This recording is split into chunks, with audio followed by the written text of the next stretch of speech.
Dasar Perpaduan Negara berkonsepkan perpaduan dalam kepelbagaian demi memastikan Malaysia kekal sebagai sebuah negara yang kukuh teras perpaduannya.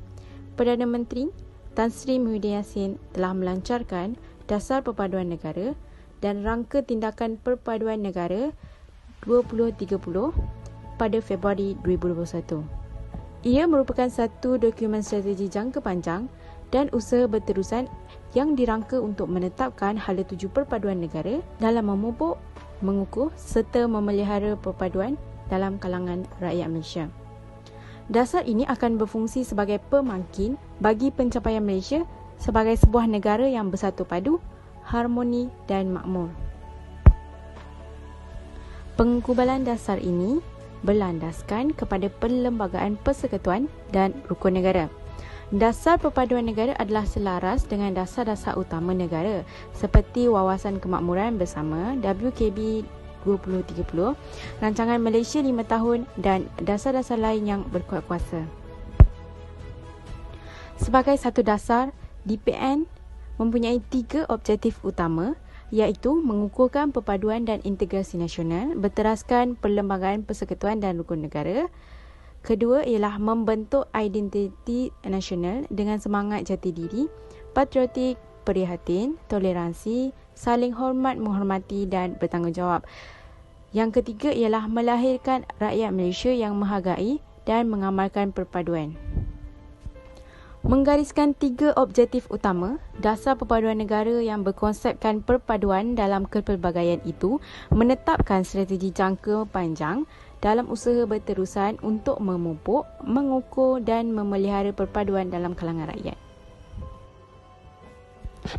Isu dan cabaran perpaduan telah dikategorikan di bawah 10 defisit sosial, iaitu etnisiti, agama, kelas sosial, pendidikan, bahasa, jurang generasi, gender, politik federalism, ruang bandar desa dan media. Dasar Perpaduan Negara ialah dasar payung yang melakarkan usaha berterusan bagi memupuk, mengukur dan memelihara perpaduan dalam kalangan rakyat melalui konsep perpaduan dalam kepelbagaian untuk melestarikan keharmonian masyarakat majmuk di negara ini. Pelaksanaan 3 teras perpaduan yang disokong oleh 12 strategi sebagai usaha untuk melahirkan bangsa Malaysia yang patriotik, demokratik dan berkepribadian tinggi. Ia bertujuan untuk mengukuhkan ekosistem perpaduan negara. Teras perpaduan pertama ialah patriotisme dan demokrasi. Yang kedua pula ialah identiti nasional. Dan yang terakhir pula ialah ekosistem perpaduan. Pemboleh daya wawasan kemakmuran bersama, kemampuan fizikal, pengurusan kewangan kerajaan yang mampan bagi mengukuhkan keyakinan pelabur dan pasaran. 2. Modal kewangan, mengembangkan perniagaan melalui pembiayaan yang holistik dan mesra PKS. Keberkesanan penyampaian institusi, penambahbaikan pelaksanaan inisiatif dan program berteraskan keberhasilan. Tadbir urus dan integriti, pengukuhan tadbir urus melalui ketulusan dan accountability bagi meningkatkan kepercayaan rakyat. Pendidikan dan TVET, peningkatan tenaga kerja berkemahiran dan berpendidikan tinggi, masyarakat peri belajar dan pendidikan berasaskan keberhasilan.